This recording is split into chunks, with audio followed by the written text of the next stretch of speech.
Hello. Today we are going to discuss about Van de Graaff generator. The basic principle of this generator is like that.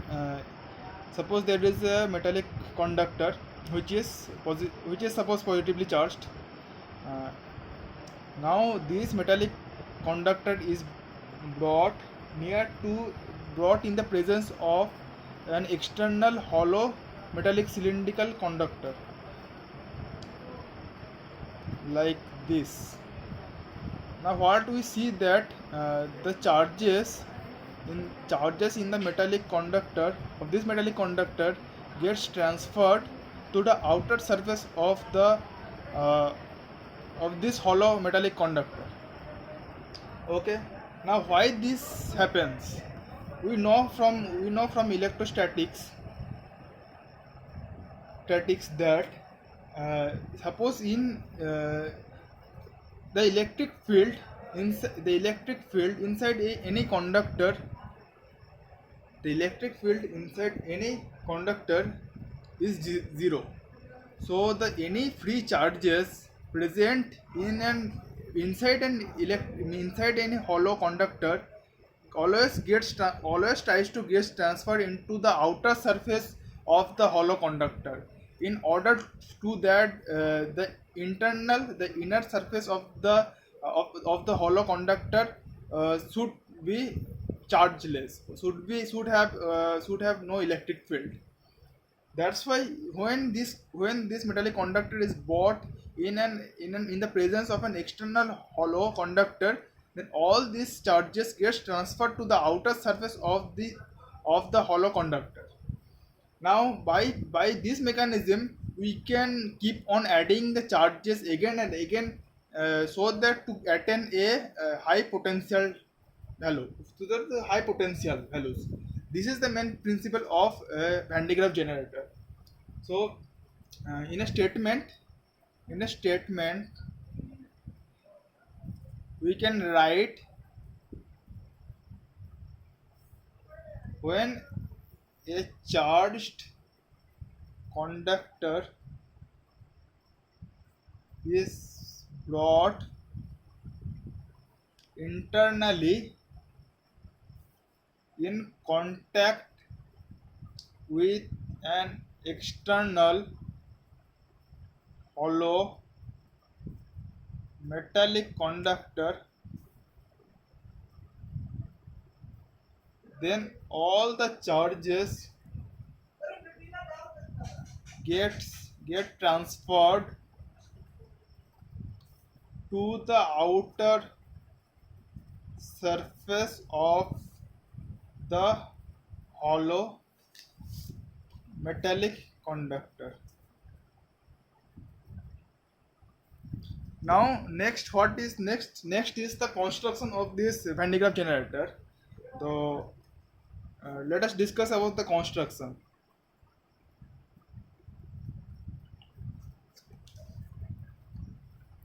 Uh, this is a pressure vessel. This might or might not be present. Might not be in some Van de Graaff generators. This might be present or might not be present. This is a pressure vessel. This pressure vessel constitutes of some gases, like some insulating gases like uh, sulfur, hexafluoride, insulating gases. The main thing is that uh, there is a domed like hollow metallic conductor. Okay. So and it is connected with a rubber conveyor belt. This is a rubber conveyor belt,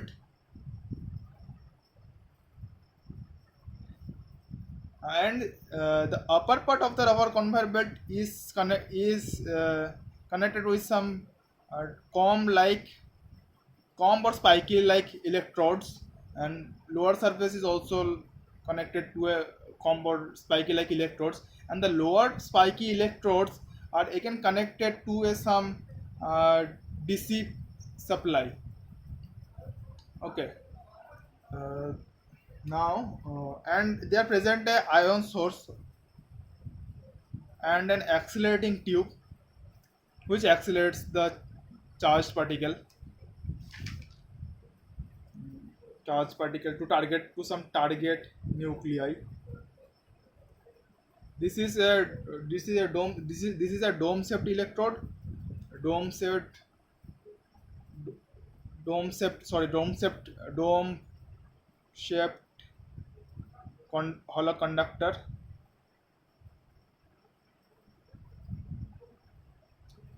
And this is a rubber conveyor belt. Now the question arises like that, why we take this spiky or comb shaped electrodes? What is the necessary of taking the spiky electrodes? Necessary? Why spiky electrodes? To answer this question, uh,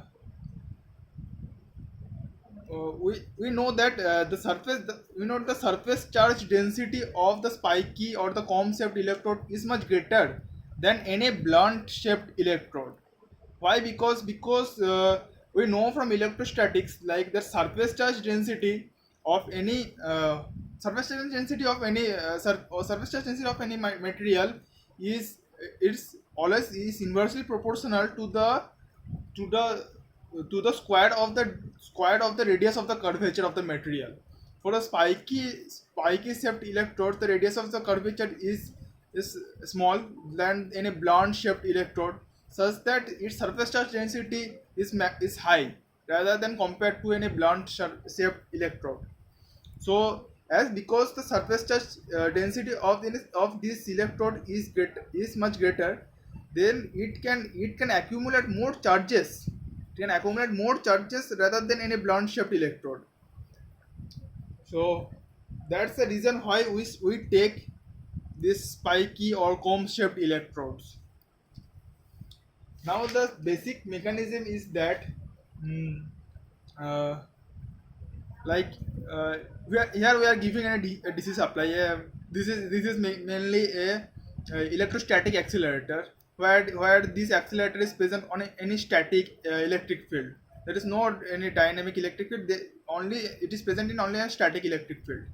So um, this is here it is given DC supply. When the supply is given, when this electrode is connected to a high potential high potential voltage, then positive charges gets accumulated on this electrode.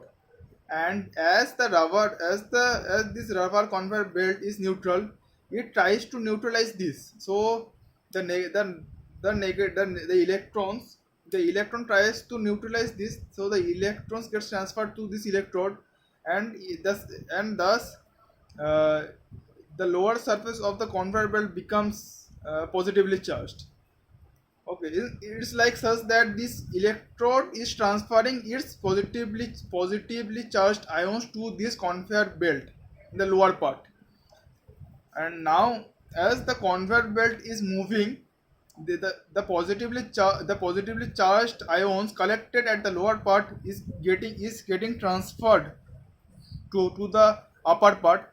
And as it goes here, uh, the dome shaped conductor tries to neutralize this, and as such, yeah, the electrons get transferred to this conveyor belt, and the positively charged ions and thus the positively charged ions gets accumulated on the surface of this dome shaped electrode.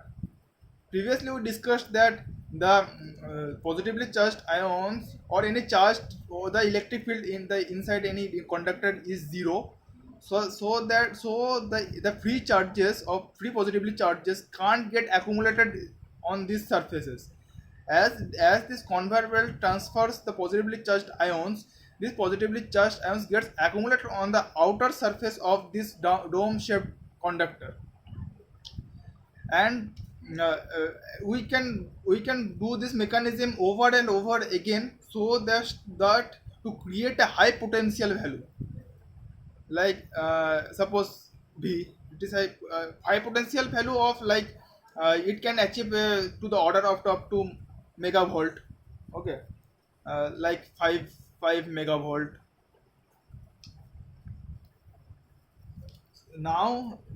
This ion source, suppose emitting alpha particle or any proton, gets, and this emitting, and thus when it emits the ions or the protons or alpha particles we are taking here, like that, the gets comes in a high potential difference region, a high potential region, and it faces a high electric field, so that it gets accelerated